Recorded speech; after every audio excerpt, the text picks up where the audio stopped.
Allez, aujourd'hui, nouveau podcast et c'est un podcast un petit peu particulier. J'ai pas l'habitude de faire des podcasts où on est aussi nombreux. Bon, on n'est pas non plus une centaine, mais on est quand même 4 aujourd'hui.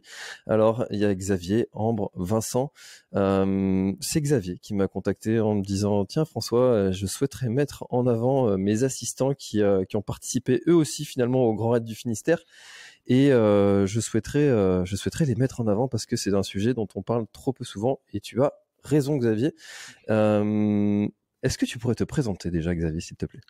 Oui, bien sûr. Bah, tout d'abord, merci François de nous recevoir sur le podcast. C'est une belle opportunité, effectivement, de parler d'un sujet qui te tient à cœur également, mais à moi aussi.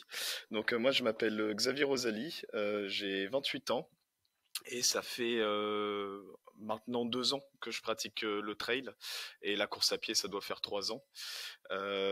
Donc j'ai augmenté les distances depuis le début. J'ai commencé sur du 20 km, ensuite je suis allé sur du 50 avec pas mal de trails bretons, la Pointe du Raz puis l'ultramarin en version trail 56 km. Et c'est cette année où j'ai augmenté pas si progressivement que ça les distances, où je me suis aligné sur l'Ultra Trail des Côtes d'Armor, le 90, la VVX à Volvic, le 110, et puis là où j'ai fait une tentative justement du Grand Raid du Finistère il y a pas si longtemps. Et Ouais, parce qu'on enregistre le 28 septembre, hein, le Grand Raid, c'était le 15. ouais, Des conditions pas faciles, hein, c'est le moins qu'on puisse dire. 50% d'abandon, à peu près. ouais. Si on compte les relais, on arrive aux 50%. Pourquoi avoir choisi cette course qui est quand même très dure pour un premier 100 miles? C'est intéressant en fait. Donc Ambre parlera après plus tard, mais c'est ma conjointe et on habitait à Montréal depuis elle 10 ans puis moi 7 ans et on est revenu en France fin 2021. Et Ambre, c'est sa région natale et moi je découvrais la région. Puis je suis vraiment tombé amoureux de la région et c'est vrai que quand on arrive dans le milieu du trail et qu'on suit un petit peu les grosses têtes d'affiche, là, il y a une surreprésentation parce que ça vient de là, effectivement, mais de la montagne. Et moi, je me suis pris une claque en découvrant une vraie terre de trail en Bretagne, notamment dans le Finistère. Et je trouvais ça trop cool, en fait, qu'il y ait dans le Finistère le premier ultra trail, justement le Grand Raid du Finistère, qui se mette en place. Et c'était pas forcément dans mon calendrier. Bon, spoiler alerte, c'est sûrement une erreur. On le verra par la suite. Et quand j'ai vu justement que t'en parlais sur ton podcast, j'ai vu arriver ça sur les réseaux. Je me suis dit, allez, ce serait trop cool d'y aller pour se tester, mais aussi que le premier ultra trail, parce que ce sera pas le dernier, que je fasse, soit dans une région au sein de laquelle je suis tombé amoureux, quoi. Très cool, très cool. C'est vrai qu'il y en a plusieurs hein, qui ont choisi le Grand Raid du Finistère comme premier 100 miles ben, pour cette raison-là en partie parce que bah, finalement c'est à la maison quoi. Et ça Exactement. simplifie quand même beaucoup de choses, notamment des sujets de congés, de déplacement, de logement. C'est Enfin ça. voilà, ça simplifie pas mal de choses. Comment tu t'étais préparé, enfin brièvement pour ce défi? Après la VVX, donc qui a eu lieu dans le week-end de l'Assomption, donc en mai, j'ai pris une petite pause d'une semaine, 2 semaines, et ensuite, sachant que c'était plus roulant que la VVX où j'avais fait une grosse prépa dénivelée, même si c'est pas la course, c'est pas de la haute montagne, mais on va dire que il y a pas mal de montées, avec notamment cette terrible montée du Puy-de-Dôme. Je me suis dit, bah on va essayer de travailler le terrain roulant. Donc aller travailler un peu de vitesse et d'endurance sur du plat et également de la descente vu que c'était mon gros point faible. Donc c'était des séances spécifiques la semaine, entrecoupées effectivement de jogging et d'endurance fondamentale, donc du spécifique sur piste ou du tempo et du fractionné sur terrain, chemin côtier mais plutôt roulant. En fait, je travaille à Plouzané, donc il y a il y a une belle partie du GR là-bas. Et le week-end, plus de travail donc de sortie longue avec un focus mis sur la descente et la résistance en descente. Et le tout, ça a été d'augmenter progressivement le volume jusqu'à le point culminant. Donc, c'était deuxième semaine d'août où j'ai fait la reco. Je l'ai fait en 3 étapes. Où j'ai fait la première étape, j'ai fait Telgruc jusque Lanvéoc, 2 nuits pour me mettre justement dans le bain. Donc, sauf qu'il y a eu une grosse tempête qui a éclaté. Donc, j'ai été mis dans le bain. On va dire que c'était le scénario quasi copié-collé du jour J. Ensuite, j'ai fait Lanvéoc Camaret, puis Camaret retour sur Telgruc. Ça, c'était ma semaine avec le plus de volume. Et c'était cool t'en parler justement, le fait de le faire à la maison. Donc il y a tout ce que tu as dit, il y a l'empreinte carbone qui était aussi important, mais il y a également le fait de pouvoir, t'es pas obligé de te prendre 2 semaines de congé pour aller faire une reco. En fait, tu y vas sur un week-end et c'est facile. Donc ouais, c'est comme ça que je me suis préparé. Puis ensuite, à la fin de cette semaine de gros volume en course à pied, toutes mes sorties longues, je les ai faites en vélo pour ménager les articulations. Et puis voilà. Hmm.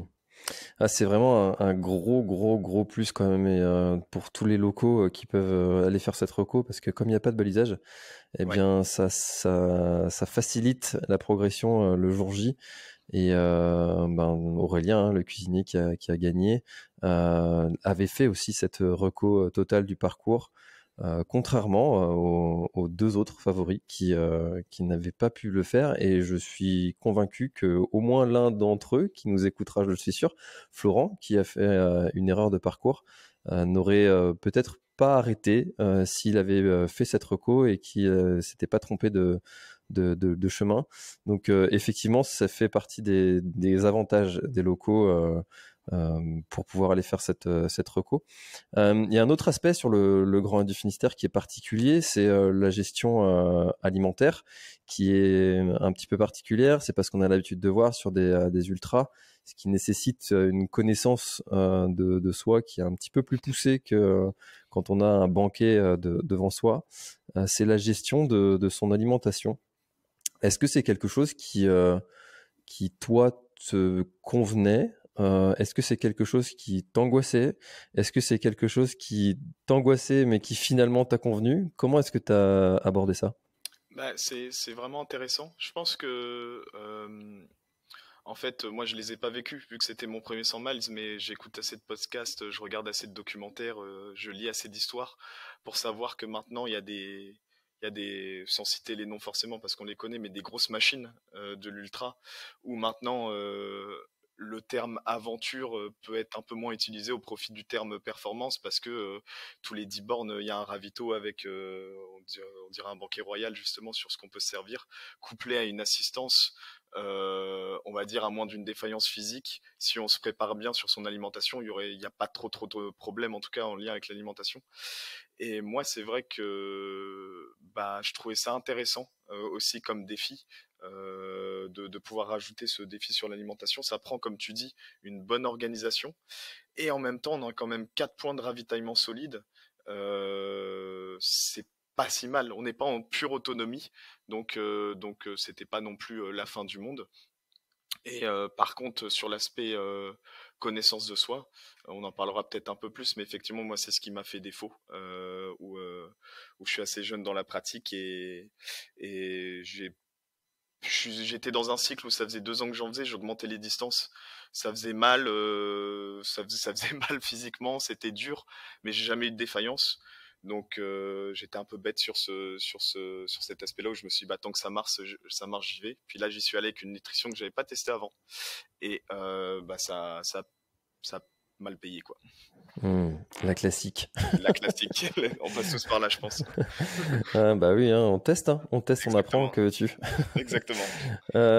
Ambre, toi qui as vécu toute cette préparation et le quotidien de Xavier pendant tout l'avant et même le pendant. Comment est-ce que tu as appréhendé aussi et comment est-ce que tu l'as accompagné comment est-ce que tu as vécu toi dans l'ombre cette avant-aventure?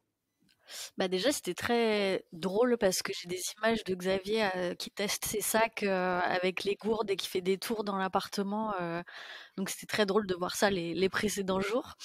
Euh, En fait, Xavier, il a toujours été très sportif. Avant de faire du trail, il a fait plusieurs sports. Donc moi, je l'ai toujours vu évoluer dans ces différents sports. Et c'est vrai que l'évolution dans le trail, elle a été très rapide, on va dire. Donc moi, au début, j'avais plutôt une approche, en fait, j'ai un gros esprit de contradiction. Heu, du coup, je remettais constamment en question le sport, enfin, dans chaque sport, c'est pas propre au trail, en fait. Donc à chaque fois, comme Xavier est un quelqu'un de passionné, bah, voilà, j'essayais toujours de le remettre en question, de le pousser dans ses retranchements. On aime beaucoup débattre dans notre couple aussi, donc ça a toujours mené à des super discussions, des super débats sur ça. Et après, plus ça avançait, plus moi j'étais un soutien. Et c'est vrai que j'en ai beaucoup appris aussi grâce à lui sur le sport. Donc j'ai toujours gardé ce recul parce que forcément, quand on aime quelqu'un, bah voilà, il y a les aspects de santé physique et mentale qui étaient importants. Surtout qu'on est rentré en France après le Covid, donc c'était déjà des questions importantes pour nous. On est rentré pour se rapprocher de la famille, etc. Et du coup, quand il m'a proposé après donc de participer, j'ai eu très très peur au début et il y a aussi le fait donc qu'il nous l'a proposé en duo avec Vincent, on est frères et sœurs. Donc le fait que nous on soit très proches et que tous les trois on soit aussi très proches dans la vie, bah ça a tout de suite été rassurant et le fait que Xavier soit très organisé, en fait, il nous a pris par la main. Donc j'ai pas eu l'impression de faire grand chose et d'être guidée parfaitement en fait. Hmm. Parce que tu vois, quand on a une assistance, c'est tout ou rien en fait. Ça dépend aussi des assistants. Mm. Ça peut être une bonne chose comme une mauvaise. Tu vois, je partageais un petit peu ma petite expérience. Au début, ma mère, qui m'accompagne souvent sur les courses, quand j'ai commencé à augmenter les distances, tu vois, sur un 50 bornes en plein milieu de la tempête, elle me dit mais qu'est-ce que tu fous, fais comme les autres, arrête mon garçon, je tiens à Mm. toi. Euh, il ne faut pas continuer à te mettre dans des états pareils. Alors que ma femme, à l'inverse, n'a absolument aucune empathie pour moi ce jour-là. Elle, me- elle est plutôt du genre, tu m'as emmerdé pendant des mois avec Tu ta vas y course. aller? Maintenant, tu vas aller jusqu'au bout et puis tu vas pas m'emmerder. Tu vas continuer et puis c'est tout.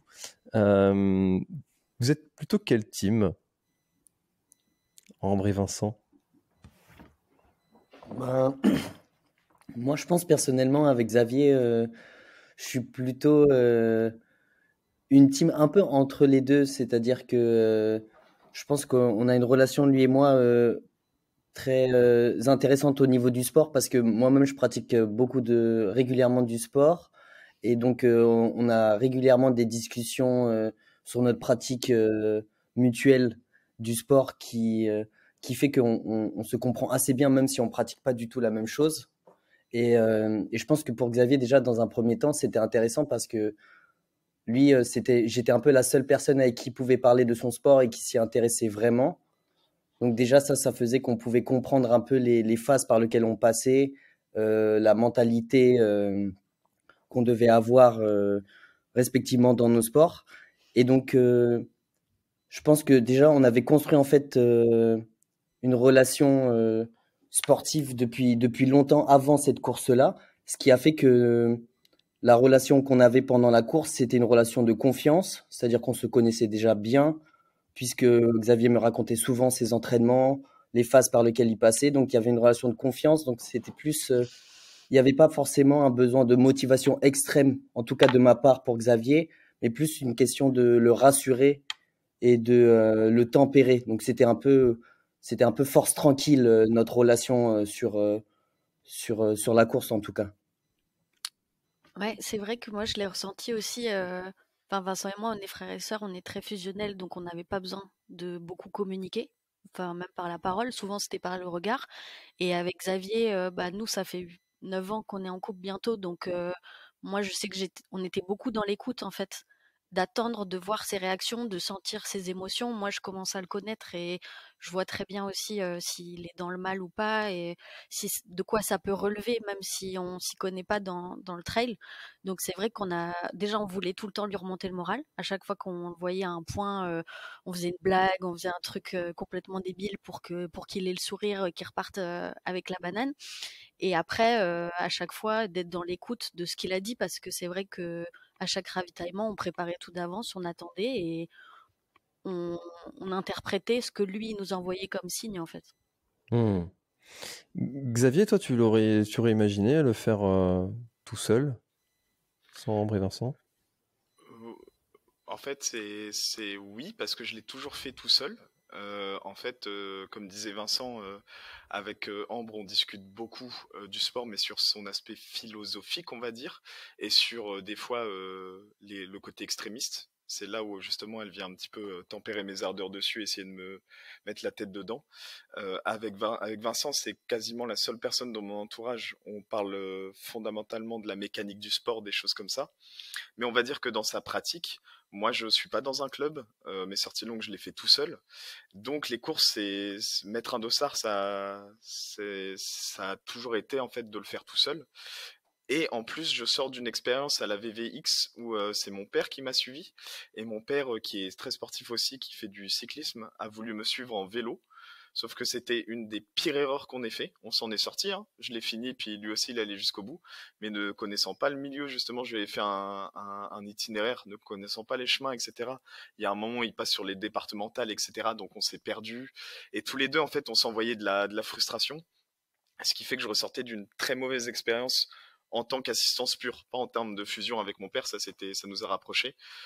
Et bah, je me suis dit, bah, je vais le faire tout seul en fait. Et ensuite, il y a le côté où depuis le début, j'ai pas les meilleurs résultats, mais on va dire que je suis dans le top un tiers à chaque fois au niveau de mes résultats. Et là, je me suis dit, putain, je m'entraîne fort, j'ai du temps. On va essayer d'aller chercher quelque chose de sympa. Et on le sait de toute façon, c'est un sport qui commence à avoir encore plus de gens performants dessus. Et si on veut performer, il y a des choses qu'on peut contrôler. Et la chose qu'on peut contrôler, c'est la rapidité sur les ravitaillements, c'est de ne pas se tromper, d'avoir de la lucidité. Donc je me suis dit, c'est peut-être le moment comment dire ça, de redistribuer les cartes sur la vision de l'assistance et d'y aller. Donc c'était plus dans une notion de performance que bah j'y vais pas sans assistance, tu vois. Hmm. Ouais, je comprends. En plus, t'étais longtemps dans le top 10, il me semble. Hein. C'est ça. Ouais. On était avec Mathieu puis un autre coureur justement, qui a fini troisième. On courait à 3 et voilà exactement. Et puis bah franchement on volait quoi. On volait, on savait qu'on était frais et tout, etc. Donc ouais, et d'avoir en fait une assistance, je l'ai vu tout de suite au premier ravitaillement à Argol. Enfin, c'est un truc de fou. Moi, ça m'est jamais arrivé. Moi, je m'attendais à fouiller dans mon sac comme j'ai toujours fait. Et là, j'arrive, la table est préparée, nickel. C'est là qu'on se rend compte que oui, on fait des grosses distances, mais quand on a une assistance, je reste persuadé que c'est pas la même course. Et alors, tu vois, il y a un coureur qui... on va soulever un petit débat là. Tiens. Il y a un coureur qui soulevait le fait qu'il devrait y avoir un classement avec assistance et sans assistance. Qu'est-ce que tu en penses? Bah oui, en fait, je pense que ça soulève des débats parce que comme dans tout sujet, même autre que le sport, dès qu'il y a une zone grise, une zone floue, ça crée du débat. Qui plus est, en plus, on est dans le milieu du trail, donc on a tous un peu des cerveaux d'ingénieurs entre guillemets, où on doit tout mettre dans des cases, etc. Donc effectivement, c'est une zone floue, donc les gens se positionnent d'un extrême ou de l'autre. Moi, je pense que si une course, effectivement, donne une zone floue, genre, vous avez le droit à une assistance, mais en même temps, vous n'êtes pas obligé d'avoir une assistance, ça ferait du sens de faire un double classement. Par contre, après, il peut y avoir des courses qui se positionnent. Non, pas d'assistance. Dans ce cas-là, voilà. Ou alors, obligatoirement de venir avec une assistance. Bon, ce serait pas forcément pertinent parce que déjà que ce sport est assez élitiste d'un point de vue financier. Si on le rend élitiste d'un point de vue disponibilité du temps de son entourage, ça devient compliqué. Donc, ouais, non, j'y verrais pas trop d'inconvénients. Je trouve ça intéressant même. Et puis ça permettrait peut-être de réouvrir un autre débat qui est que on est en train de... Moi je le connais depuis que 2 ans, donc je suis un jeuneau là-dedans, mais on entend souvent des anciens et des anciennes parler de retour à l'esprit d'aventure du trail, quand on prenait 4 barres de céréales dans son sac à dos, puis qu'on se barrait pour 10 heures, 15 heures, 20 heures en montagne, et que voilà, c'était advienne que pourra. Donc moi, j'y verrais pas trop d'inconvénients.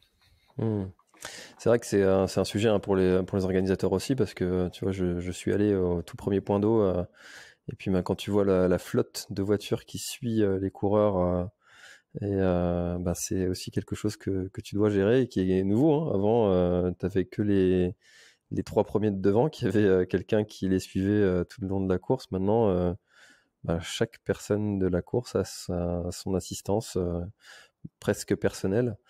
Donc non, c'est intéressant et ça fait rebattre un peu les cartes et ça ouvre d'autres perspectives. Ça fait moi, je trouve que il y a un règlement qui laisse la possibilité à des gens d'avoir un assistant. Si tu veux vraiment en avoir un, tu t'organises pour. Si tu acceptes de t'inscrire sans assistance, sachant que d'autres en ont un, tu as accepté ce règlement, connaissance de cause. C'est comme si tu décidais de courir sur une jambe alors que tu as le droit de courir sur les deux. C'est le problème de chacun et d'avoir ces différents classements. À ce moment-là, on s'arrête où? On s'arrête quand? Celui qui court avec un sac Salomon, celui qui court avec un sac Oka, enfin bref. On s'arrête pas. Bref, revenons à notre sujet.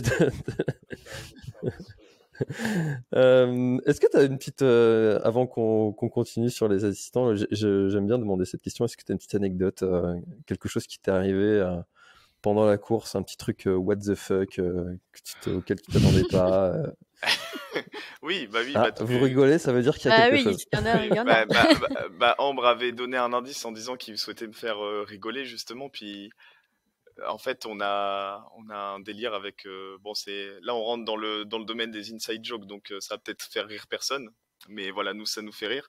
C'est qu'en fait on aime quand on... Je sais pas, quand on va dans un bar où ils diffusent du foot ou des choses comme ça, on aime faire semblant de pas s'y connaître. Donc par exemple, tu vois, on a une discussion sur le foot, on dit ah ouais, j'adore Tony Parker ou des choses comme ça. Bref, tu vois un peu les portes que ça ouvre d'un point de vue incompréhension des autres et absurdité. Mais voilà, c'est notre petit monde à nous. Et donc là, justement, j'arrive en haut du Menez Home. Les montées sont dures, surtout que les 2 coureurs avec moi impriment un rythme assez fort en montée. Je trouvais très très fort, très très solide. Donc je m'accroche eux, mais c'est dur. Et j'arrive en haut du Menez Home, il fait super beau, il n'y avait pas encore le coucher de soleil, mais on s'en approchait. Et là je vois, je vois les deux assistants, donc Ambre et Vincent, avec sur le téléphone, marqué avec une faute d'orthographe sur le téléphone de Vincent, allez le foot. Allez, et à crier allez le foot, c'est bien, tu fais un bon match, tu vois, quelque chose comme ça. Et ça a fait rire le caméraman. Et ça fait rire, et voilà, là on peut dire qu'on a tout réussi, mais juste ça, tu vois, en termes d'anecdotes, on analyse souvent l'assistance, je pense, vers sa capacité d'organisation. Moi par contre, là où j'ai trouvé vraiment l'importance de l'assistance, c'est sur sa capacité en fait à juste faire rire, et à un moment tu viens de faire une grosse montée où t'as mal aux jambes, et juste de rigoler, ça te fait te concentrer sur autre chose dans le cerveau. Donc j'étais mort de rire et j'y ai pensé dans toute la descente, et le fait d'y penser toute la descente, j'ai littéralement volé dans la descente. J'avais pas mal aux jambes, pas mal aux quads, etc. Donc juste à penser aller le foot, aller les coups francs, ça m'a ça m'a fait beaucoup rire, tu vois. Donc ouais, non, ça c'était un peu en filigrane de toute la course, donc c'était trop bien. C'est vrai qu'il n'y a rien de mieux que de penser à autre chose, de laisser partir son cerveau sur un autre sujet que ce qui est en train de se passer pour continuer à avancer, même dans les moments les plus durs. Ambre et Vincent, celui qui veut répond. Quand il y a eu l'orage, est-ce que vous avez eu un moment d'inquiétude, et comment est-ce que vous avez géré ça? Et peut-être que le fait d'être à deux, ça vous a permis de mieux appréhender ce moment? On était très inquiets. En fait, nous, depuis le début, donc Xavier était en fait dans le peloton, pendant très longtemps, il a été 6 ou 7e. Et du coup, on était très excités, en fait. On savait qu'il avait un bon niveau, qu'il avait monté très vite, mais de le voir avec des très bons devant lui, on était très excités jusqu'à ce moment-là, en fait. Et donc l'orage nous a un petit peu cassé notre délire. Et nous, quand il a commencé à pleuvoir, donc on était sur une toute petite route. Moi, je me souviens, j'étais au volant, on roulait quasiment à 5 à l'heure tellement c'était compliqué. Et là, on a vu la grêle. Et là, on a pensé très fort à Xavier. Je lui ai envoyé un message. Bon, je pensais pas qu'il allait répondre, mais pour voir quand même si tout allait bien. Et on s'est dit, là, ça devient compliqué, surtout qu'il a commencé à pleuvoir très tôt dans la course. Finalement, enfin, très tôt. En tout cas, il restait une bonne partie de la nuit à faire. Et c'est vrai que quand on est arrivé au point de rencontre, donc c'était la sortie de la forêt, et là on a vu la tête de Xavier et c'est là qu'on s'est dit bah là il y a un souci parce que il a rigolé à notre tentative de blague, mais moi j'ai bien vu le changement sur son visage, quoi. Hmm. C'est vrai que ça a été un moment de transition, hein, pour les coureurs, parce qu'il y en a certains qui ont arrêté, clairement, en voyant l'orage, parce que peur, en fait, tout simplement peur de l'orage. Il y en a qui se sont arrêtés et qui ont repris après. Il y en a qui ont subi toute la course parce que les pieds ont souffert. Bref, il y a eu, ça a été vraiment un moment de transition, cet orage. Et comment est-ce que vous étiez préparé en amont à gérer, parce qu'en ultra, comme on dit, hein, si tout va bien, t'inquiète, ça va pas durer. Pour les assistants, c'est un peu pareil. Est-ce que vous vous étiez préparé à gérer tous les imprévus et les moments difficiles que Xavier allait pouvoir traverser pendant la course? Et mis à part les petites blagues comme ça, est-ce qu'il y avait des choses que vous vous étiez préparé à faire ou dire en cas de coup dur? Euh, Après, je pense que le plus difficile, surtout sur lequel on s'était préparé, c'était d'arriver à cerner Xavier. Parce que moi, par exemple, même au moment où il y a eu la grêle et la pluie, ce qui je redoutais le plus, c'était qu'il cache des choses, ou du moins qu'il atténue certaines choses, certaines douleurs qu'il pouvait avoir. Donc, moi, en tout cas, personnellement, et on en avait discuté aussi un peu avec Ambre, c'était d'arriver à justement cerner quand il atténuait des douleurs ou justement des blessures qu'il pouvait avoir. J'avais beaucoup peur d'une chute et qui justement ils nous le disent pas forcément parce que son envie de continuer, elle est tellement forte que je sais que c'est le tempérament dans l'adrénaline des choses à pouvoir diminuer certaines douleurs qu'il pouvait avoir. Donc on s'était surtout préparé à analyser correctement, je veux dire, ses gestes, son tempérament, ses émotions quand il arrivait sur le ravitaillement pour comprendre tous les signes et essayer de cerner les choses qui pouvaient nous cacher en fait. Et puis ça fait partie du pack de départ, en fait. Avant de dire oui à quoi que ce soit, on s'est assis tous les trois et on s'est aussi promis euh, de se dire les choses. Et Xavier nous a promis aussi d'être complètement transparent avec nous s'il y avait quoi que ce soit au niveau physique ou mental, qu'il fallait nous le dire, que ça n'allait peut-être pas arrêter la course, mais que dans tous les cas, il fallait communiquer parfaitement. Hmm. Ouais, c'est toujours ce côté un petit peu bipolaire, hein, du trailer qui a pas envie d'inquiéter, mais qui en même temps a besoin de soutien. Tu l'as vécu comment ça, Xavier? C'est vrai que comme l'a dit Vincent, moi j'ai un tempérament. Il y en a peut-être qui le diront pas comme ça, mais moi je préfère être autocritique là-dessus, un peu idiot de pas s'écouter. Comme disait Ambre, j'ai fait des sports avant, notamment le sport que j'ai le plus pratiqué intensément avant le trail et la course à pied, c'est la boxe. Ça m'est arrivé tout simplement 2 fois de me faire casser 3 côtes et d'aller à l'entraînement le lundi. Parce que c'est un mélange, hein. Attends, t'as été t'entraîner avec des côtes cassées? Oui, Ah parce ouais. que parce Je te que veux dans parce mon équipe, toi, hein. Ouais, mais tu vois, c'est ce qu'on se dit au début, mais au final, c'est très bête parce que ça donne des séquelles physiques. Ah ouais. Et en plus, en fait, on veut juste se prouver des choses, mais il y a d'autres manières de se prouver des choses. Et donc, du coup, en fait, quand je suis tout seul, j'estime ne pas avoir une assez bonne analyse de moi-même et être très biaisé dans mon envie de me prouver des choses à moi-même et de performer. Et je pense, oui, c'est très bipolaire en fait. D'un côté, je pense qu'on est les mieux placés pour prendre des décisions envers soi-même. Pour la décision, on est les mieux placés, mais pour l'analyse, moi, j'en suis pas encore à ce stade-là. Et le fait, en fait, d'aller sur une course avec des personnes qui vont pas être déçus par ta performance parce que honnêtement ils veulent juste mon bonheur et ils en ont rien à carrer que, que je le cours en 6 km/h de moyenne ou en 6,5, mais par contre qui veulent se dire bah le week-end d'après en fait t'as pas de séquelles et on peut aller tranquillement aller boire des coups, bah moi aussi ça me donnait une responsabilité à être 100% transparent là-dessus et ça m'a enlevé un petit peu ce masque que je me mettais de serrer les dents en fait quand ça va pas, sans tomber dans l'extrême inverse de trop s'écouter, parce qu'on fait de l'ultra, on n'est pas là pour s'arrêter quand on a une petite égratignure. Bah, le moment où ça est très mal allé, ce qui a amené à l'abandon, et on a communiqué. Et tu vois, juste l'idée de l'abandon, en fait, je savais pertinemment que je pouvais pas continuer, mais c'était très clair. C'était très clair parce que je voulais pas imposer tu sais, de l'inquiétude de leur côté, mais aussi de se dire eux de la culpabilité, putain on l'a laissé partir alors qu'il allait clairement pas bien en fait. Et, euh, et j'avais pas envie qu'ils se retrouvent dans une situation comme des fois on peut le retrouver à certains ravitaillements, et c'est le milieu du trail, où t'as le coureur ou la coureuse qui gueule sur son conjoint ou sa conjointe pour dire non tu me laisses repartir, t'inquiète. Enfin, c'est des scènes qu'on veut pas voir, c'est des scènes qui existent. Et moi j'avais pas envie de les mettre dans cette situation. On va pas, enfin, à la base, c'est que du sport. On retourne tous et toutes au boulot le lundi, quoi. On va pas se mettre dans des états pas possibles et créer des problèmes de couple et de relations interfamiliales parce que je veux courir, parce que je me suis cassé le doigt de pied. Enfin, c'est quand on met tout ça en perspective avec le recul, c'est ridicule. Quand je suis tout seul, bah, je suis dans ce côté ridicule. Quand je suis avec du monde, bah, j'ai une responsabilité. Donc, c'était très bien pour mon propre bien. Ouais, puis enfin, c'est vrai que les engueulades sur les assistances, là, ça se voit souvent. Ouais, Le fameux problème de la poudre bleue au lieu de la poudre rouge.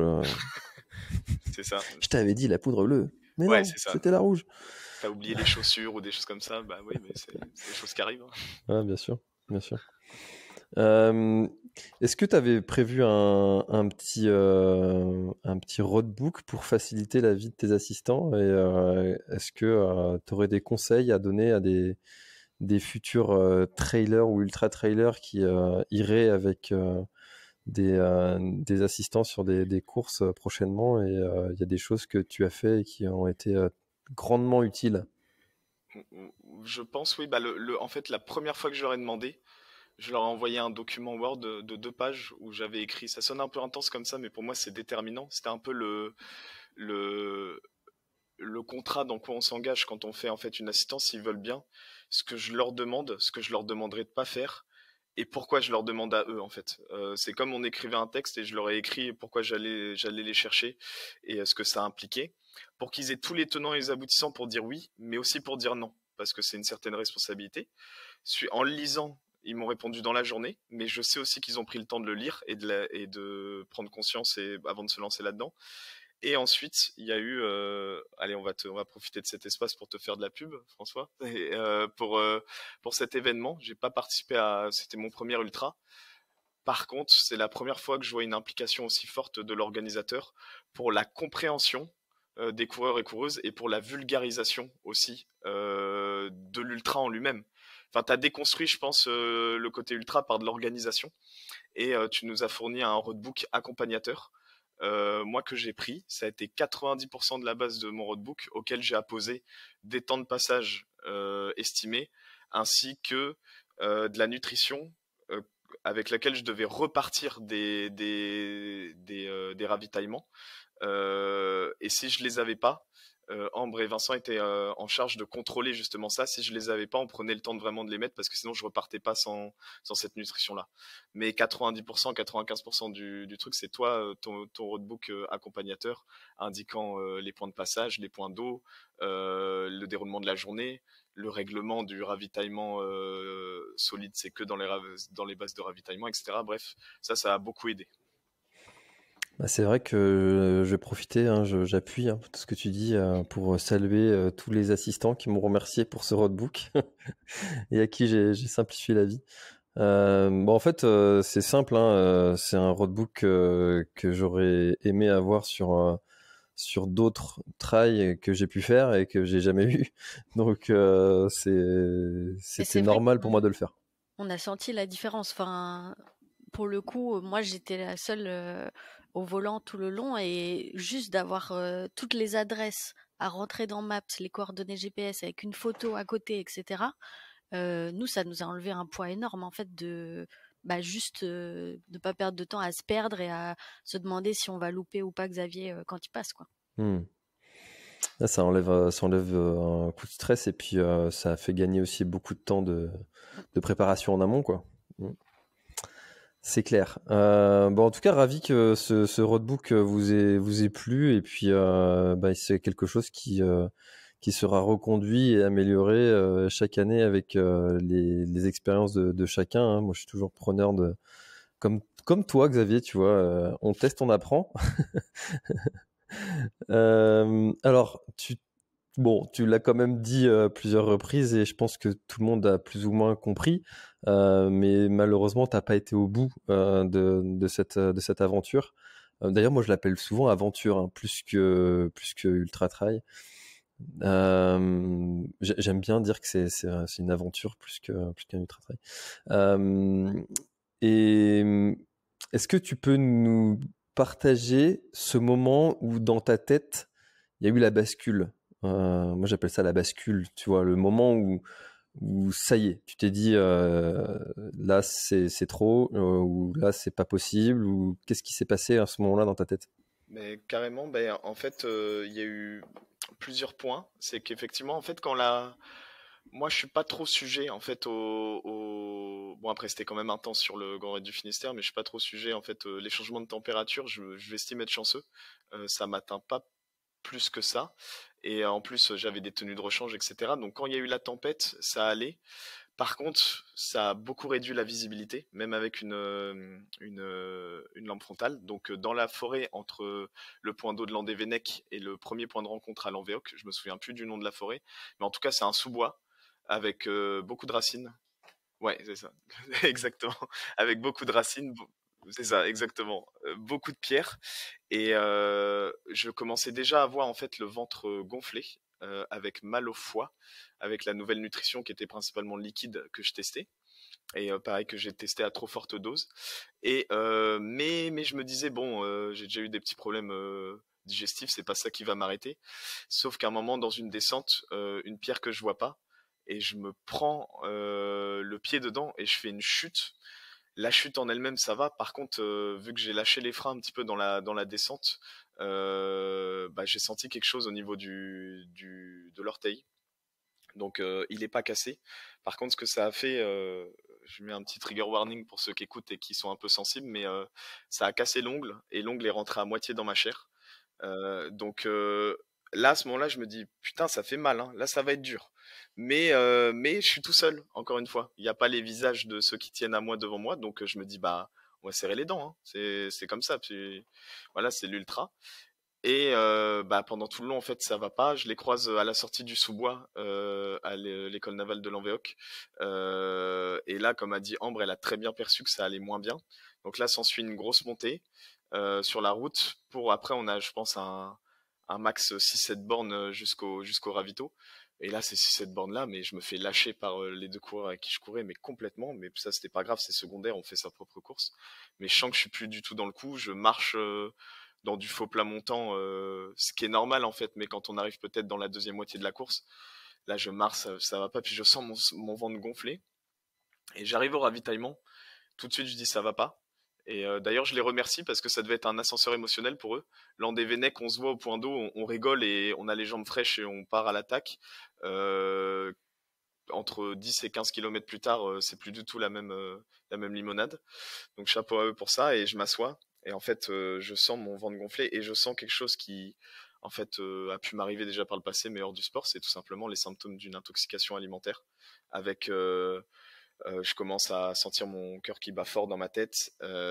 J'ai du mal à tenir debout et c'est pas des crampes, c'est pas un manque de prépa physique, c'est tout simplement le foie qui se met en alerte.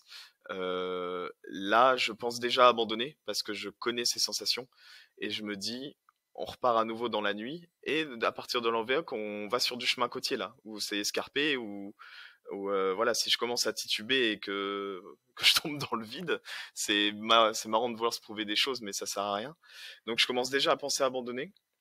J'enlève mon dossard, je prends pas ma puce, ma balise, et là j'y vais, puis il y a un assistant qui vient me voir, puis qui me dit, ah, c'est sans trop savoir mes symptômes, mais je le remercie, ça repartait d'une bonne intention quand même, de me dire, bah là, enfin, je veux dire, t'as 6 heures d'avance sur la barrière horaire, va pioncer un coup, puis ça va aller mieux, quoi. Je savais déjà que ça allait plus, mais je dis, allez, je vais quand même tester. Mais je préviens quand même Ambre et Vincent que on risque de plier bagage quand même. Donc je vais sur les lits de camp qui étaient mis à disposition. Je dors 2 heures, je me lève.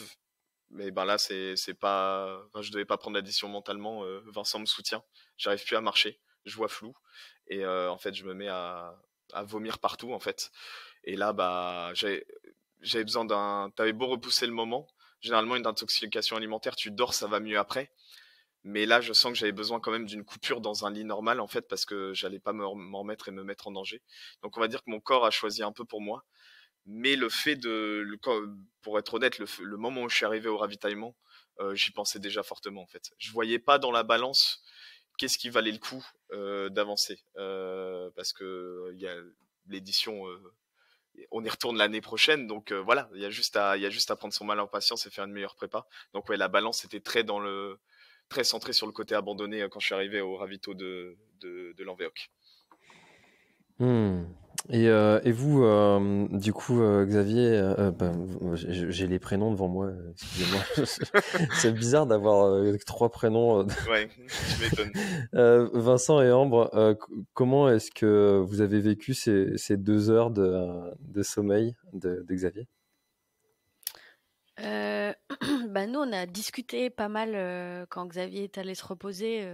C'était même un peu moins de 2 heures, hein. Il y a même pas eu 2 heures, mais on a discuté avec un autre garçon qui lui avait déjà fait, qui court beaucoup en fait, qui avait fait plusieurs grandes courses. Et en fait, en parlant nutrition, lui nous a parlé de problèmes gastriques qu'il avait eu en mettant un petit peu moins en fait de poudre dans la boisson. Je sais plus quelle boisson c'était, mais en tout cas celle dans laquelle on devait mettre la nutrition. Et en fait, comme le fait que Xavier n'ait pas testé avant et le fait qu'on en ait mis 2 cups en fait par gourde, lui nous expliquait que il fallait en mettre une. Enfin, qu'en tout cas, c'est ça qu'il avait détecté. Et c'est vrai qu'en discutant, on savait très bien. En fait, la première fois que Xavier nous a dit j'abandonne, ça a été très rapide. Et nous, on était encore dans une posture d'écoute. On attendait de voir en fait ce qu'il nous disait. Et on savait bien en fait quand il est allé se reposer, on était quasiment sûr en fait ça pouvait être qui tout double. Là pour le coup, l'ascenseur émotionnel, c'est vrai on l'a vécu nous de plein fouet, parce qu'on vit un peu la course en décalé, mais on la vit quand même, mais on est lucide, donc on a un certain recul que Xavier n'a pas. Et c'est vrai que bah, quand il est arrivé, juste avant, on avait rigolé, voilà, on était très contents. Et quand on a vu, parce que moi j'ai vu d'abord les 2 coureurs qui couraient avec lui, qui sont arrivés beaucoup plus tôt. Donc là, je me suis un peu inquiétée parce que c'est vrai il suivait pas du tout derrière. Et après, quand il s'est réveillé de sa sieste, bah en fait, il était transparent. On l'a soutenu physiquement, donc ben voilà, il y avait plus grand chose à rajouter, on savait quoi. Hmm. Ça a été un coup dur ou finalement vous êtes passé vite à autre chose et vous n'avez pas ruminé, je parle dans les jours qui ont suivi. Bah, moi, je vais y aller. Après, je vais laisser parler parce que aussi l'ont vécu d'une certaine façon. Moi, le soir même, ça apparaissait comme une évidence d'abandonner. C'est pas grave. On rentre. Je suis bien entouré. Je vais pas bien, mais ils vont pouvoir prendre soin de moi. Donc, en fait, il y avait un instinct. Ça se trouve, il y a des gens qui arrivent à passer au-dessus de ce que je suis passé. Donc, mais là, je parle pour moi. Il y avait un instinct fallait se mettre en sécurité et je me sentais en sécurité. Donc, on va dire que l'instinct primaire était rempli. Donc, non, il n'y avait pas on n'était pas il n'y avait pas la place pour l'analyse de sa performance, de regrets, des choses comme ça. Le lendemain, ça a été très dur parce que, pour être honnête, le matin, je me suis levé, j'ai pas dormi beaucoup. Et là, que c'était plein d'émotions en fait mélangées, des regrets, des choses comme ça, parce que j'ai fait l'erreur, je pense. Il y a une très belle communication sur le Grand Raid du Finistère de ta part, des autres coureurs. Il y a un groupe WhatsApp sur lequel on parle entre coureurs qui est une idée incroyable et qui devrait être reproduit sur plein d'autres trails. Et ben je suis allé tout de suite voir quoi. Comme quelqu'un qui, je sais pas, comme toi par exemple, quand tu postes une vidéo YouTube ou quelque chose comme ça, peut-être que tu as ce syndrome-là d'aller voir les commentaires. Bah moi c'était la même chose sur la communication. Et je voyais les coureurs que je talonnais ou les coureurs avec qui je suis parti bah, avancer malgré tout. Avoir le visage tiré mais avancer. Et là, je me suis dit putain, j'aurais dû être là quoi. Et ensuite, encore une fois, quand c'est lié aux autres personnes qui t'entourent, ils sont descendus. On a pris la voiture, on est allé à Brest chercher la copine de Vincent justement. Et là, on a passé l'après-midi juste à boire des bières et à faire autre chose. Et en fait, c'est là où tu te dis, bah en fait, je suis pas pro, je le serai quasiment jamais. Ma vie, c'est pas le trail, c'est juste un très bel à côté. La vraie vie, c'est ça en fait. Là, on fermait la parenthèse. Là, on s'ouvrait à la vraie vie qui est de boire une bonne bière avec les copains, puis voilà, ensuite aller au boulot. Donc, on va dire que ils m'ont aidé à fermer la parenthèse. Parce que quand on est tout seul dans son truc, la parenthèse, elle prend une place assez énorme. Donc, la matinée était dure, mais après, on est passé à autre chose.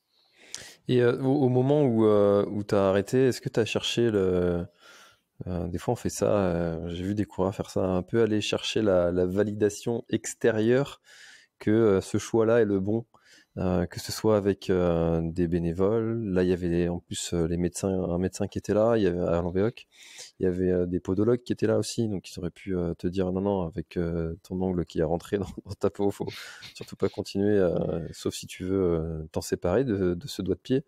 Euh, tu vois, est-ce que tu as été chercher la validation extérieure de quelqu'un qui aide aussi à relativiser? Ouais, bah non, en fait, pour être honnête, non, et je regrette pas parce que moi j'ai besoin de la validation et l'approbation que de Ambre et Vincent. J'ai pas besoin de la validation d'autres coureurs parce que je vais aller chercher leur validation peut-être sur des performances sportives. Je vais aller chercher la validation de médecins si jamais on parle d'une ampoule ou voilà des choses peut-être sur lesquelles j'ai un doute que je peux continuer la course. Mais là, pour être honnête, j'étais comme un enfant en fait, un peu perdu, puis j'avais mal et je voyais pas bien, je marchais plus droit. D'aller voir la validation que c'est la bonne chose d'un coureur. Lui, il m'aurait aidé, mais il n'était pas dans mes baskets et il l'aurait analysé de son prisme à lui, avec son expérience à lui. Les bénévoles, j'avais pas envie de les embêter avec des questions philosophiques sur est-ce que je fais bien de continuer, comment mon ego va y survivre, parce que vous étiez, si je me souviens bien, vous étiez pas plus de 70 bénévoles, c'est ça? Ouais, voilà, donc il y avait quand même pas mal de choses à faire pour tout l'événement. Il y a la fatigue, il était 1h du matin, mais c'est pas parce qu'il y a juste 8 heures de course qu'il y en a qui sont pas déjà fatigués, parce que en les faisant entraîner pendant plus de 30 heures sur l'événement, tu casses aussi leur rythme du quotidien. Donc j'avais pas envie de les embêter. Et non, moi la validation, c'était uniquement Ambre et Vincent. C'est ça, est-ce que vous êtes, mine de rien, comme un enfant, est-ce que vous êtes fier de moi malgré tout, en fait? Et ouais, il n'y a jamais été question d'autre chose. Donc non, j'ai cherché aucune validation. Mais de notre côté, enfin pour compléter ça, de notre côté quand Xavier dormait, c'est vrai qu'avec Vincent, on a senti que bah voilà, ceux qui venaient nous parler. Après, on ne savait pas qu'il y avait des lits, donc heureusement qu'ils sont venus nous le dire. Ça a été quand même important pour tout tenter. Mais on a senti des gens qui essayaient, après voilà, qui étaient plus forts que nous, plus techniques dans le sport. Mais on s'est dit là, faisons-nous confiance. Restons dans notre bulle parce qu'en fait, s'il est question de sécurité et de santé, on peut pas se laisser entre guillemets influencer. On savait très bien que peu importe ce qui allait se passer, si Xavier nous disait non en sortant du lit, on n'allait pas rechigner et on allait rentrer quoi. Hmm. Non, c'est toujours cette question-là, hein, de savoir jusqu'où tu pousses en fait. Est-ce que ce que tu es en train de faire, c'est juste de te relever après un coup dur et un coup de moins bien, et ça en ultra, ça arrive tout le temps, ou est-ce que tu es en train de te mettre en danger? Et c'est là la subtilité qui est parfois pas facile à déceler, et et même les athlètes élites qui ne passent pas à côté. On voit en ce moment Beñat Marmisol qui est vainqueur de la Diagonale des Fous et d'autres très grandes courses, qui en ce moment a une c'est pas facile à dire. Rhabdomyolyse en ce moment, et c'est voilà, et c'est pourtant un athlète élite. Donc voilà, c'est quand même un sport on va pas dire que c'est un sport à risque, mais faut pas non plus faire n'importe quoi. Et des fois, faut savoir dire stop et revenir plus fort avec une alimentation connue. Et puis nous, on était fiers parce que Xavier, comme on le disait tout à l'heure, c'est quelqu'un qui a, franchement, même les médecins lui disent que sa tolérance à la douleur est quand même assez impressionnante, ce qui peut représenter un risque quand on fait des sports où on pousse son corps dans ces extrêmes-là. Et nous, on était fiers aussi qu'il nous dise de lui-même, là, c'est bon, j'arrête, parce que c'est le genre à se pousser outre mesure, quoi. Bah, je veux bien le croire, quelqu'un qui va faire de la boxe avec des côtes cassées.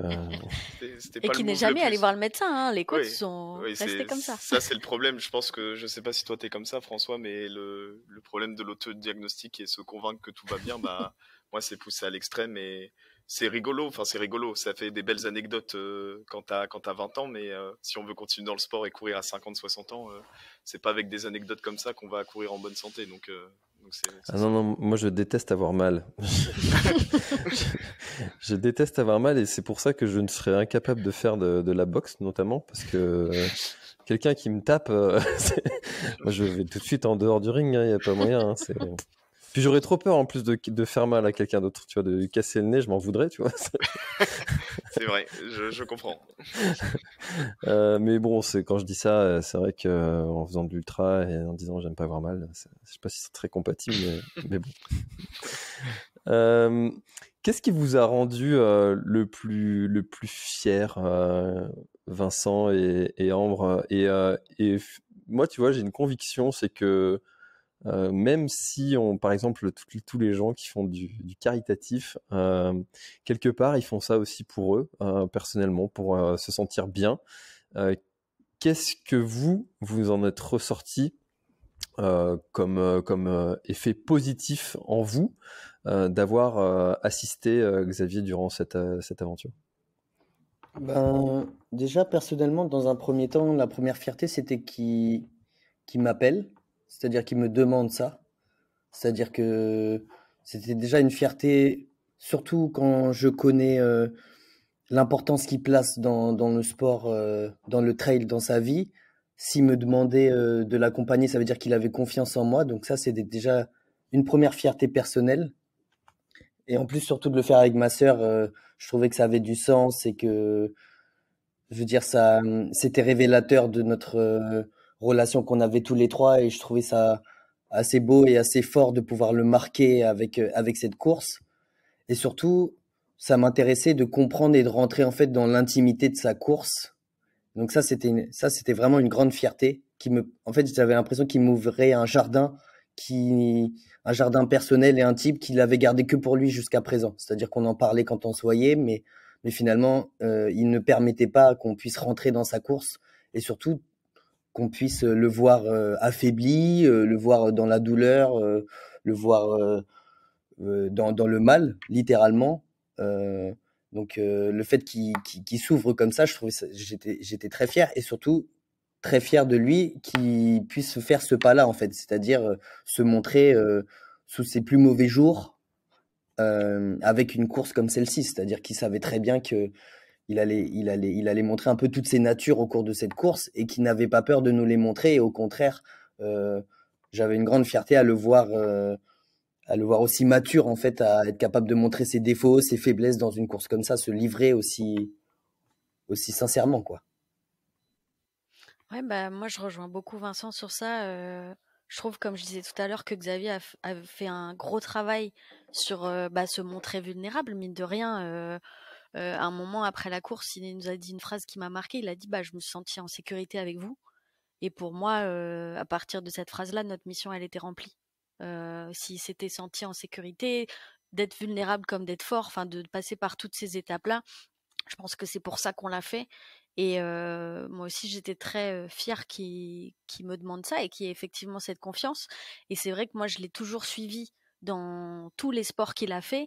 Et le trail, jusqu'à présent, bah voilà, je voyais toute la préparation à la maison, on en discutait, mais c'était beaucoup dans les mots surtout, en fait, et dans l'avant. Et là, le fait de vivre la course avec lui, ça a été une superbe opportunité. Et puis tous les trois, c'est vrai que ça nous a énormément rapprochés. Et tu parlais du mot aventure tout à l'heure. Nous, on l'a vraiment vécu comme une aventure. On avait vraiment l'impression d'une chasse au trésor. Xavier, c'était notre trésor, donc on le poursuivait partout. Et notre trésor qui nous échappait, quoi. Donc non, on était super heureux de ça. Et ouais, moi, ma plus grande fierté, c'est qu'il se soit senti en sécurité avec nous et qu'on ait quelque part rempli la mission. Parce que, bon, après, dans un couple, c'est vrai que moi, j'ai senti une pression sans que, que Xavier me la fasse ressentir. Mais forcément, quand ton conjoint te demande ça, tu te dis, bah, est-ce que je vais être à la hauteur, en fait, tout simplement. Donc, le fait qu'il nous l'ait confirmé, c'est ça qui était beau. Oui, et puis je trouve qu'il y avait aussi une capacité qu'il a démontré dans sa course, c'est que avec un tel entraînement qu'il a subi donc dans sa préparation, pour l'avoir vécu un peu de loin et pour qu'il me le raconte, être capable au final d'abandonner avec autant de sacrifices, je pense que c'était une des choses les plus difficiles. Et en fait, c'est le meilleur échec, je pense, qu'il a vécu jusqu'à présent, parce que c'est l'échec qui va le plus apprendre. C'est-à-dire qu'il s'est jamais autant préparé pour une course, puisque il n'avait jamais eu autant d'ambition pour une course. Et je veux dire, ses efforts ont été un peu coupés net. Donc la frustration qu'il a pu ressentir, le sentiment d'échec justement dont on parlait qu'il a pu ressentir, c'est un peu la chose la meilleure chose qui a pu lui arriver pour pouvoir progresser, je pense. Et que justement, moi j'étais très fier de savoir, de voir comment il a pris ça en fait. C'est-à-dire avec recul, avec maturité, et que le lendemain il rigolait et que en fait il était déjà passé à autre chose et il pensait déjà à la course de l'année prochaine, à ses prochains objectifs, à sa nouvelle préparation qu'il allait mettre en place. Donc je trouve que cette qualité-là, elle a été possible uniquement grâce à cet échec de la course. Hmm. Il y a une chose qu'on remarque souvent chez les personnes qui ont déjà abandonné, c'est peut-être une capacité à réabandonner plus facilement les fois d'après, parce que en fait tu te rends compte que la Terre continue de tourner la première fois que tu as abandonné, et finalement ça se passe bien après, hein. Est-ce que c'est quelque chose qui t'angoisse, ou est-ce que tu as déjà pensé à ça, Xavier? C'est vraiment intéressant. Je me suis posé la question justement parce que je sais que quand tu regardes des coureurs et des coureuses élites, bah obligatoirement ils s'alignent sur énormément de courses, mais ils ont un bon taux de DNF. Est-ce que ça fait d'eux des gens moins forts mentalement? Je pense pas. Bon, après il y a le biais d'être élite et il y en a beaucoup qui ils courent, et quand ils voient qu'ils ont un coup de main bien, qui pourraient potentiellement finir mais qui trusteraient pas le podium, bah ils préfèrent arrêter. Ça c'est un autre sujet. Mais non, moi ça me fait pas peur parce que ça sonne cet abandon surtout la fin d'un cycle, pour dire grossièrement, de faire n'importe quoi en fait. Dans le sens où j'ai commencé à courir sur le GR 34 dans le coin de Logona d'Aoulas en novembre ou décembre 2021. Je me retrouve sur un 100 miles 2 ans après, un peu moins de 2 ans après, en étant certes bien préparé physiquement parce que je peux encaisser des charges, par contre sans avoir testé de la nutrition. Première erreur. En ayant quand même si ça ne s'est pas trop manifesté, mais en ayant beaucoup sollicité mes articulations, en ayant une stratégie pour aller fort sur une course, mais pas forcément pour perdurer sur le sport. Donc en fait, c'est la fin d'un cycle où on se croit intouchable. Et donc moi, je le vois plutôt comme ça. Là, je vais commencer un cycle. Peut-être que j'aurai encore plus conscience de mon corps. Par contre, ouais, ça me fait pas du tout peur l'abandon. Moi, je pense que ça va me permettre d'accepter de moins regarder sur Strava que les gens m'ont mis 40 km, 50 km de plus de volume dans la tronche pendant leur prépa, d'accepter que moi, en fait, j'écoute plus mon corps et qu'à ce moment-là, bah, je vais plus aller faire de la piscine ou des choses comme ça parce que faut que je ménage mes articulations, etc. C'est faire les choses intelligemment, se détacher du regard des autres et du regard qu'on porte aux autres. Et l'abandon, si ça doit se refaire, ça se refera, mais ça me fait pas tant peur. Au final, si on fait les choses intelligemment, évidemment qu'on aura des abandons, parce que si on fait les choses intelligemment, on courra des courses jusqu'à qu'on ait 60 ans. Et que je trouve ça tellement stylé d'être le plus vieux sur une course. Bah carrément. Ouais. Franchement, c'est des trucs. Bon défi, ça. Bah au final, c'est ça qui est important, parce que, comme je disais, je vais pas devenir pro. J'ai pas ambition de l'être et pas les capacités de l'être. Je vais au boulot le lundi matin. Si c'est pour me flinguer le corps, parce que je crois que j'étais fier de en fait ma montée en flèche et qu'au final à 35 ans bah je peux juste j'en sais rien, juste faire de l'aquagym ou des choses comme ça parce que je me suis flingué tout le corps. Bah je pense pas que je serais très fier à ce moment-là en fait. Donc voilà, bien l'aquagym quand même. c'est bien oui, c'est vrai. Putain, je voulais pas paraître médisant, pas du tout. Ma femme en fait. Putain, fais chier. Tu vois, là, je viens de faire une énorme connerie. Depuis septembre, en plus, elle a commencé ce mois-ci. T'as pas de chance. Voilà, merde. Putain, la connerie. Toutes mes excuses. Alors, c'est pas de l'aquagym, c'est de l'aquatraining. Ah bah voilà, c'est ça. Moi, l'aquatraining, pour moi, c'est le sport, c'est le meilleur sport, tu vois. C'est ça. Sport porteur. Donc non, c'est ça. Mais voilà, moi, je sais que tant mieux si je cumule les abandons au fil des années, parce que ça veut dire que j'ai couru jusqu'à 60 ans. Avant de revenir sur le GRF l'année prochaine, bien évidemment, oui.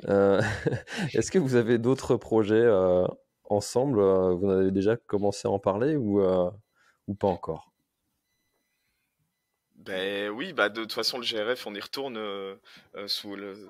Bah ouais, c'est ensemble sous la bannière du projet 106 qui était mon numéro de dossard et c'est pour ça que j'ai utilisé sur un post LinkedIn et Insta le did not finish, qui est le mot anglais parce que le terme abandonné, c'est Homme qui me l'a fait remarquer, mais peut-être un peu trop fort, alors que did not finish, j'ai juste pas terminé, et on vient terminer ce qu'on a entrepris l'année prochaine, avec l'ambition de faire une belle perf. Mais avant ça, on va en discuter. Moi, j'aime aussi avoir des expériences tout seul. Tu vois, l'assistance, c'est important pour performer. Mais par exemple, j'ai 3 objectifs dans l'année 2024 qui vont être le Bretagne Ultra Trail en fin avril. Je vais m'aligner sur le 100 km, le raid de l'ultramarin. Et après, il y a le GRF. Et tu vois, quand c'est des 100 km, bah, peut-être que je vais le faire tout seul parce que c'est aussi mon expérience à moi. Donc, le GRF, c'est sûr ensemble. Et après aussi, il faut prendre en considération que ils ont besoin enfin, il faut qu'ils soient disponibles mentalement, en termes de temps, mais aussi émotionnellement. Et c'est déjà une grosse chance de les avoir sur un événement. Je vais peut-être pas leur demander de venir sur tous les événements. Mais en tout cas, le GRF, c'est clair et net. Bon, eh ben, plaisir de vous revoir l'année prochaine alors sur l'édition 2 du GRF. Est-ce qu'il y a quelque chose dont on n'a pas parlé et que vous auriez aimé ajouter à notre échange, peut-être pour le clôturer? On va commencer aller dans l'ordre de ce que j'ai comme affichage sur mon écran. Vincent. Moi, je trouve que pour clôturer, je trouve que ça m'a vraiment intéressé en fait l'assistance sur la proximité de vivre une course comme celle-ci, sur en fait comprendre cet univers tout simplement. C'est-à-dire que c'est quand même très intriguant de vivre une course d'aussi près, donc de la comprendre finalement assez bien, mais sans forcément l'effort physique qui va avec. C'est-à-dire que moi, par exemple, à titre personnel, je fais un sport qui est totalement différent. Je fais du street workout, donc c'est un sport qui ne demande pas du tout les mêmes particularités. Mais le fait d'avoir été aussi près de cette course, ça donne clairement envie en fait de s'intéresser à ce sport et de s'y mettre. Donc on en a déjà discuté avec Xavier. C'est des choses avec lesquelles on aimerait bien partager pour l'avenir. Donc ouais, je trouve que ce rôle d'assistance, il donne forcément envie et en fait, on est si près d'un univers qu'on ne connaît pas du tout que ça nous laisse forcément un peu ébahis par ça, quoi. Donc Vincent aura un dossard un jour sur le GRF. On n'est jamais si près. Peut-être pas autant, mais non, c'est vrai que c'est inspirant, ça donne envie en tout cas. À toi, Xavier. Ouais, je voulais profiter aussi de l'espace que tu donnes pour te remercier, en fait, d'avoir ouvert ce podcast à Ambre et Vincent, parce que c'est vrai que c'est grâce à eux, et notamment dans mes discussions avec Ambre, que j'évite l'entre-soi du trail et de l'ultra trail. En fait, où on n'écoute que du contenu de gens qui performent, on ne parle que de performance, que de sa sortie, on ne partage que avec le prisme de la performance. Et en fait, moi j'étais trop content et c'est ça qui m'a aidé à abandonner, c'est ça qui m'a aidé à passer dans toutes les parties de la course, c'était de ramener des gens qui s'en foutaient entre guillemets de la performance. Bien sûr que ça aurait été les premiers à me prendre dans les bras si j'avais terminé et que j'avais fait une bonne place, mais c'était la sécurité, mon bien-être avant tout, et c'était trop cool. Et de pouvoir le retranscrire en podcast où la majorité des gens qui sont invités sur des podcasts sont des gens qui performent. Je sais que toi tu mixes et tu vas chercher aussi des expériences diverses et variées. Mais dans tous les cas c'est cool parce qu'on on en rigolait avec Ambre hier, mais première assistance, premier podcast. C'est marrant quand même. Et quand tout trailer rêve de donner un petit bout de son aventure en audio ou en vidéo. Donc ouais, non, bravo à toi. Puis ouais, moi je pense que dans le futur, si je dois faire de l'assistance, ce sera qu'avec des profils comme Ambre et Vincent, donc qu'avec Ambre et Vincent. Alors moi j'aime bien donner la parole à absolument tout le monde et surtout quand on me sollicite et qu'on a une belle histoire à raconter, je dis toujours oui. Et j'aime aussi donner la parole aux gens qui ne font pas partie du top 1% de l'élite.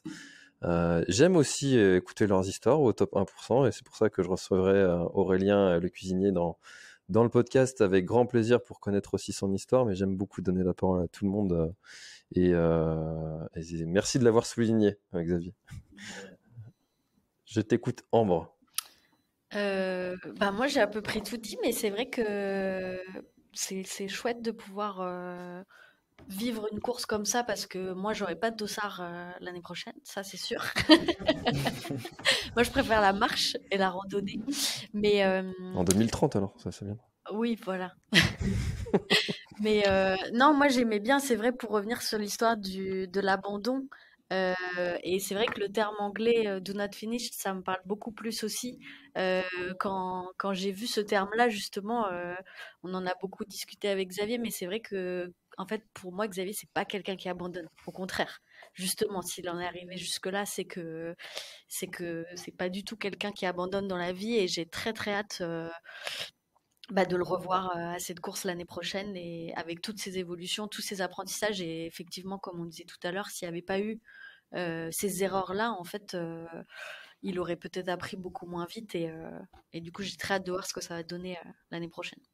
C'est hyper intéressant ce côté du langage et des mots qu'on utilise entre notre culture et peut-être la culture anglo-saxonne. Et c'est vrai, j'avais jamais percuté ça, le fait de vous l'entendre dire entre la différence entre abandonner et DNF. J'avais jamais percuté à ça, mais c'est vrai que je préfère aussi le DNF pour le sens qu'il a, avec le côté cette fois-ci j'ai pas fini, mais je reviendrai. C'est un peu ce qui se dit derrière le DNF, alors que le côté abandon, il y a peut-être comme s'il y avait quelque chose de définitif derrière, Ouais. et que si tu ne reviendras jamais, c'est fini pour toi. C'est exactement ça. Puis c'est pour ça que Ouais. moi, dans ce processus-là de l'abandon, j'ai aussi suivi ta vidéo où justement tu avais un projet off dans le Jura et t'as beaucoup communiqué dessus. Et pour moi, c'est important de communiquer sur l'abandon parce que il y aura toujours des gens pour dire que voilà, tu peux avoir l'abandon facile, plus t'en parles, plus tu le fais, etc. Mais je pense que ça permet de dédramatiser aussi le truc parce que tu vas abandonner. Sauf que quand t'es pas dans un milieu du trail, t'es pas dans un club comme moi je le suis, où je cours tout seul et le moment où j'en parle c'est avec Vincent ou avec Ambre, mais c'est pas des connaisseurs, l'abandon il paraît très très loin et surtout il fait peur. Et donc du coup de pouvoir voir du contenu que toi tu proposes, de pouvoir en discuter, mais également de pouvoir en parler, c'est super important et ça veut pas dire qu'en fait on le refera forcément comme un automatisme, sinon il y aurait plus d'entrepreneurs et d'entrepreneuses en France. Bah, on va faire un groupe de discussion parce que si tu savais le nombre de personnes qui m'ont dit je redoutais ce moment et ça y est, il est arrivé sur le Grand Raid du Finistère cette année. C'est clair. On va créer une cellule psychologique le lendemain du GRF l'année prochaine. Un groupe WhatsApp, ça serait bien. DNF GRF. C'est ça. Bah merci beaucoup à tous les trois d'avoir participé à ce podcast. C'est pas un exercice facile, mais pour un premier, je trouve que vous en êtes très très très bien sortis. C'était un moment très agréable et différent encore une fois de ce que j'ai l'habitude de faire. Donc moi, ça me plaît beaucoup. J'espère, chers auditeurs, que vous avez passé aussi un très bon moment. Et puis suivez Xavier Rosalie l'année prochaine sur le GRF, peut-être avec le dossard 106. On verra. Si je connais l'organisateur, je lui en toucherai un mot. Et merci encore une fois. Et puis au plaisir. Salut.